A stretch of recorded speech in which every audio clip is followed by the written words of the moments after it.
Регулярно Дзяржавтаінспекцыя сумесна з транспартнай інспекцыяй праводзіць дэкады тэхагляд. А апошнім часам усё больш і больш выяўляецца тых, хто асэнсавана не праходзіць гэтую абавязковую для свайго аўтамабіля працэдуру, спасылаючыся на яе вялікі кошт. Если в прошлом году за апрель приехало к нам 19,5 тысяч, то за апрель этого года 2,5 тысячи, согласитесь, это очень много в пределах области.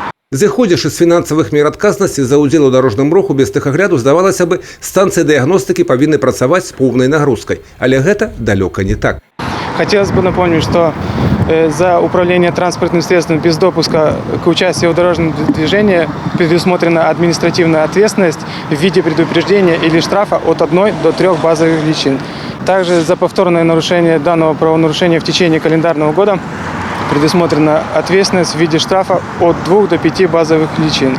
Также предусмотрена еще и ответственность для юридических лиц и для лиц, которые ответственны за допуск участия в дорожном движении транспортных средств. Эта сумма штрафа уже будет большая, от 4 до 6 базовых величин. Ужо з пачатку года ў параўнанні з адпаведным перыядам 2018 колькасць аўтамабіляў, якія прайшлі тэхагляд, скарацілася на 11%. Аргументы у аўтаўладальнікаў амаль што аднолькавыя.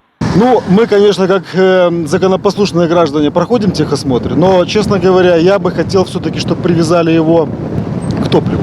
Машине больше 10 лет, и сейчас что-то значит. Потому что, понятно, когда она была новенькая, да, первый маленький пробег, все было идеально. Сейчас в этот раз уже пришлось что-то немножко починить, что-то заменить, да, какие-то такие расходные эти части. Поэтому, ну, это контроль. Это хорошо, это неплохо, конечно, это же безопасность. Пытанне паэтапнага праходжання тэхагляду зноў абмяркоўваецца ў міністэрстве транспарту.